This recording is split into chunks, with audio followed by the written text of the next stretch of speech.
Hi guys, how's everybody doing? Thank you all for tuning in. My name is Mia. I am a certified personal trainer, fitness blogger, published author, and owner of CCB Fitness in Chicago, Illinois, where we specialize in aiding people along their lifestyle journey through weight loss, nutrition, muscle toning, and muscle sculpting. Thank you guys again for tuning in. Feel free to reshare this out to your followers, to give hearts at the bottom right hand side of your screen. I will be more than appreciative for either one. You can catch me on Instagram at ccb_fitness, as well as YouTube at ccb space fitness, and then Facebook as well, same thing, CCB space fitness.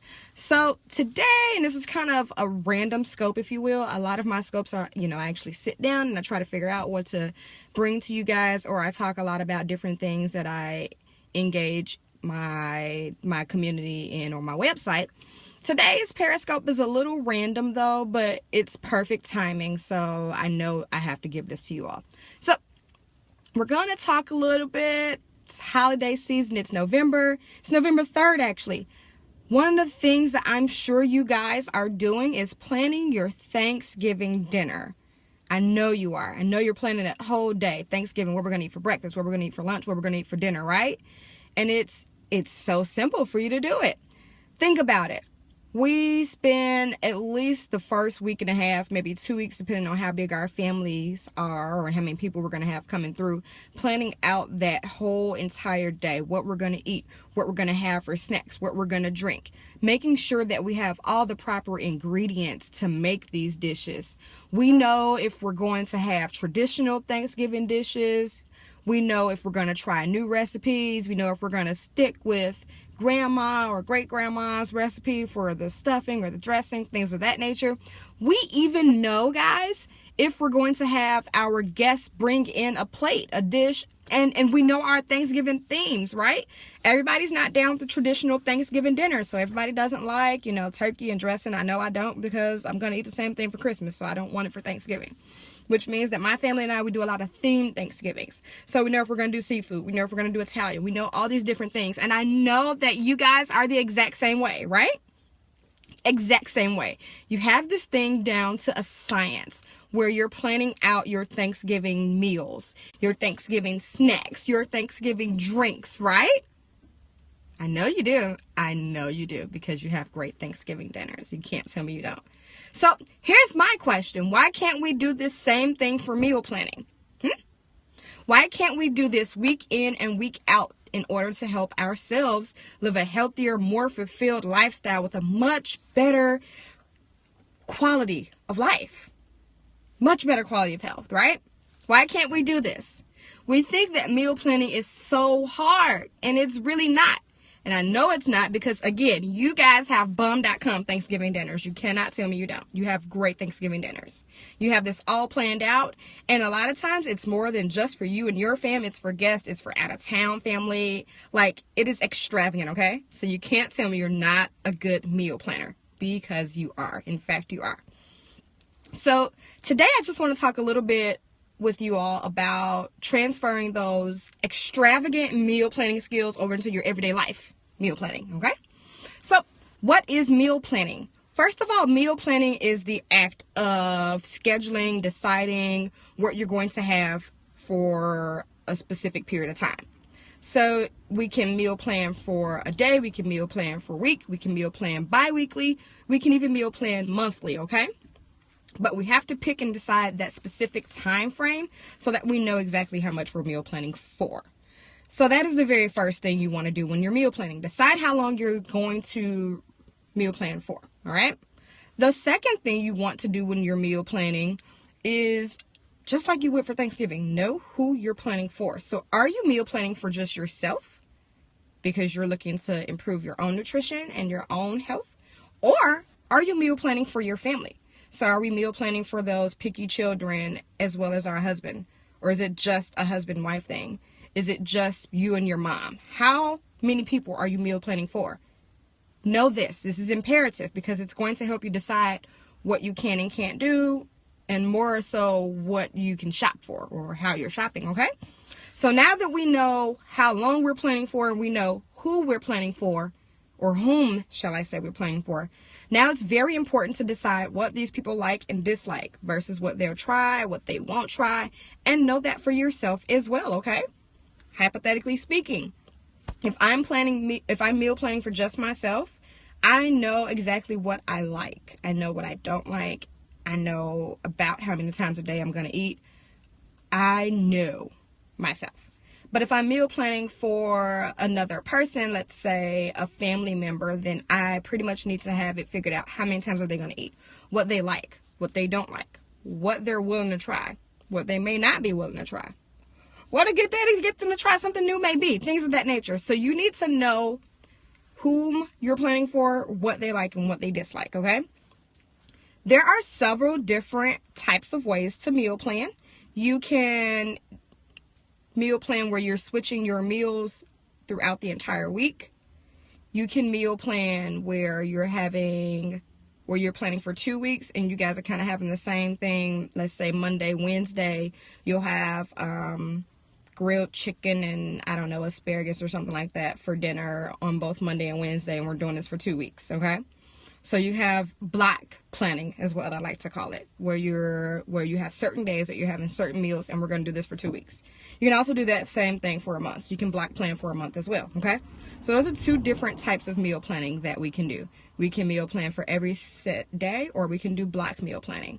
We can also do a rotating week, or a rotating theme. Hypothetically speaking, if you're planning for 2 weeks or if you're planning for a month, if you know that, Taco Tuesday was a thing that you and your hubby or you and your roommate or something of that nature, even if it's just you, if you know Taco Tuesday was something that you had to do to go out to the restaurants to get the cheaper tacos and have your tequila with it, why don't you consider making Taco Tuesday a reoccurring theme for your meal planning?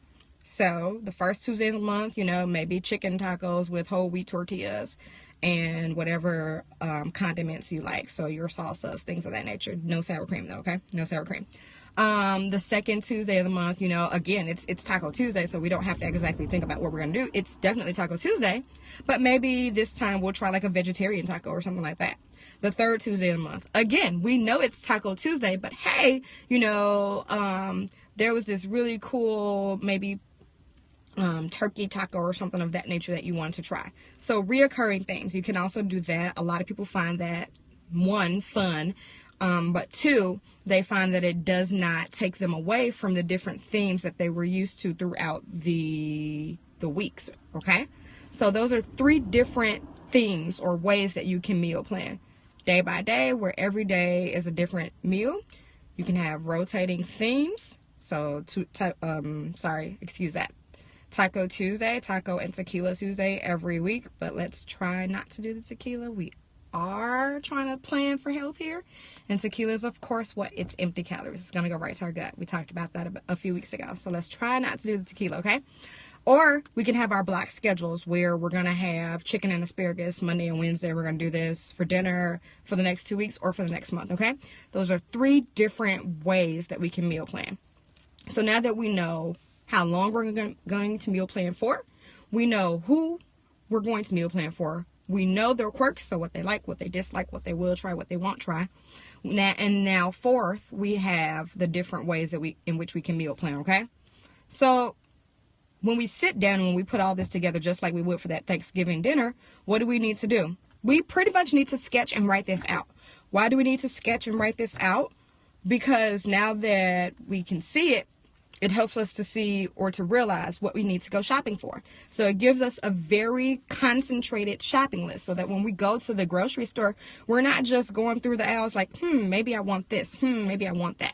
So it gives us a guide, just like we would have for Thanksgiving. When we go shopping for Thanksgiving dinner, we know what we need, right? Same thing for your meal plan, guys. Have a list prepared and know exactly what you need.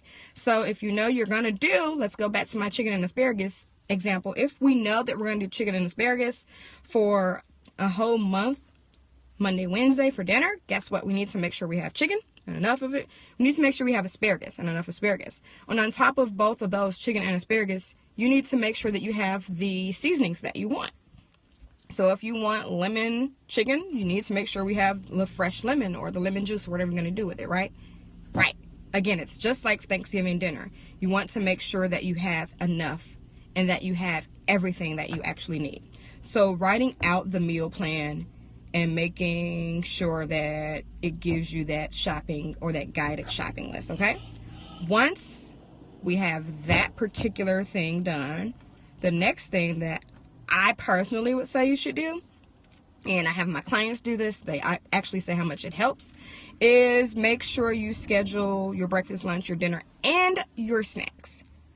Generally speaking, most people get caught with the snacking component. They'll schedule breakfast, lunch, dinner, but they won't schedule snacks. And what happens is they're on the go, they're picking the kids up, they're transporting the kids, they are stuck in traffic on the way home. Heck, they're behind the desk at work, bored, and it's time for a snack. And they don't know what to do. So what do? You're going to go back to that old routine, that old habit. So you're going to go to the vending machine. You're going to check your desk to see if you have any goodies left in your goodie drawer, okay? You're going to ravage or take your kids' Halloween candy. Like, you're going to go back to those same natural habits. Why? Because we haven't formed new ones yet. So it is essential that we also plan our snacks, okay? Again, think about it. Don't you make sure that the fellas have a nice snack while they're watching Thanksgiving Day football and you're still in the kitchen? Of course you do. Don't you make sure that you don't have to be bothered with them coming in the kitchen to interrupt you? That's kind of the whole purpose for giving them a snack. Of course. So make sure that you don't have to interrupt yourself. Make sure that you're not throwing your own a monkey wrench in your own plans of attempting to eat healthier by not planning your snacks, okay? I would say plan everything in moderation. So, yep, know if you want fruit for your morning snack, know if you want nuts for your afternoon snack, and I would pack all these different things, all right? So, let's recap very quickly our meal planning scope, okay?